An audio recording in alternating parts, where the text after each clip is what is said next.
رحمان بابا وی حسنه چې په دنیا پسې زهیر یم د دلبرو صدقې لره یې غواړم. نو هغه وایي چې زه پیسه هم غواړم که نه نو د ځان دپاره نه غواړم، د خدای د مخلوق د خدمت دپاره یې غواړم. ځکه لوی لوی بادشاهان به رحمان بابا له راتلل او وږه ده خو خدای پاک وله بادشاهي ورکړې وه. نو دقه شانتې کم مقصد چې مونږ جوړو نو هغه مقصد به زمونږ داسې وي چې صرف مونږ ته فایده نه راسي، چې زمونږ نه ما سوا نور مخلوق ته هم فایده رسیږي.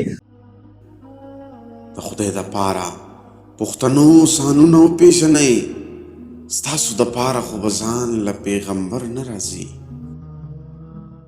چې ستاسو نه ما سوا نورو خلکو ته فایده رسي هغه اصل کې ګول دی، او که نه صرف دام زما ستام زما او زمام زما نو دا مقصد نه دی، دا خود غرضي ده. مقصدیت هغه دی چې ستاسو نه ما سوا نورو خلکو ته فایده ورسیږي. لکه زه به بیا دا مثال ورکم، دا ځای چې مونږ جوړو نو ما ته یو کس ته خو ډېر لالچي، نو ما ویل ولې لالچي ما؟ نو وی دا دونه سیسټ جوړی، نو وی دا خو ستا د نوسو دپاره هم کافي دی، نو ته د نوسو غم هم کوې.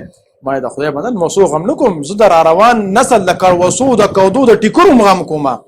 ما ځان دپاره نه کوم، زما دپاره خو یو کټ هم ډېر دی. زه دا دې دپاره جوړوم چې دوی د کور د جوړولو نه بېغمه شي. نو چې دوی د کور د جوړولو نه بېغمه شي نو دوی به خدمت ته وزګاري، دوی به د دې ملک قوم خدمت وکړي شي. او که نه زه اوس هم ځان له کور جوړوم، زما زوی بیا ځان له بل کور جوړوي او د هغه زوی به ځان له بل کور، دا خدمت به کوم وخت کوو؟ دا خدمت به مونږ کوم وخت کوو؟ نو ما دا مونږ دې دپاره جوړ کړی دی چې نوسي کودري او ټیکري هم د کور د جوړولو نه بېغمه شي او د قوم او د ملک خدمت وکړي. نو هغه ما ته وایي چې نه نه ستاسې خبرې دي خو ته ډېر کلک لالچي. ما یو بس ستا خپله خبره ده خو زما خپله خبره ده. نو خبرې مطلب مې دا دی چې کم یو کار هم کوې نو د ځان دپاره نه د بل دپاره، بیا به هغې کې خدای پاک برکت اچي او هغه کار به خدای پاک بیا سر ته هم رسي. رحمان بابا وایي حسنه چې په دنیا پسې زهیر یم د دلبرو صدقې لره یې غواړم. نو هغه وایي چې زه پیسه هم غواړم که نه نو د ځان دپاره نه غواړم، د خدای د مخلوق د خدمت دپاره یې غواړم. ځکه لوی لوی بادشاهان به رحمان بابا له راتلل او وږه ده خو خدای پاک وله بادشاهي ورکړې وه. نو دقه شانتې کم مقصد چې مونږ جوړو نو هغه مقصد به زمونږ داسې وي چې صرف مونږ ته فایده نه راسي، چې زمونږ نه ما سوا نور مخلوق ته هم فایده رسیږي. نو دغه اصل مقصد دی او دغه اصل ګول دی.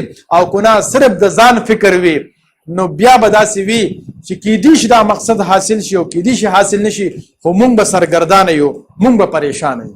بل خصوصیت دا دی چې دا ګول داسې پکار دی چې دې پسې به تاسو داسې انخطې د خدای نه به هم غواړئ، محنت به هم کوئ، صرف په تقدیر باندې به یې نه ورسپارئ، محنت به هم کوئ او تر هغې پورې به لګېدلی تر څو پورې چې دا تاسو حاصل کړي نه وي.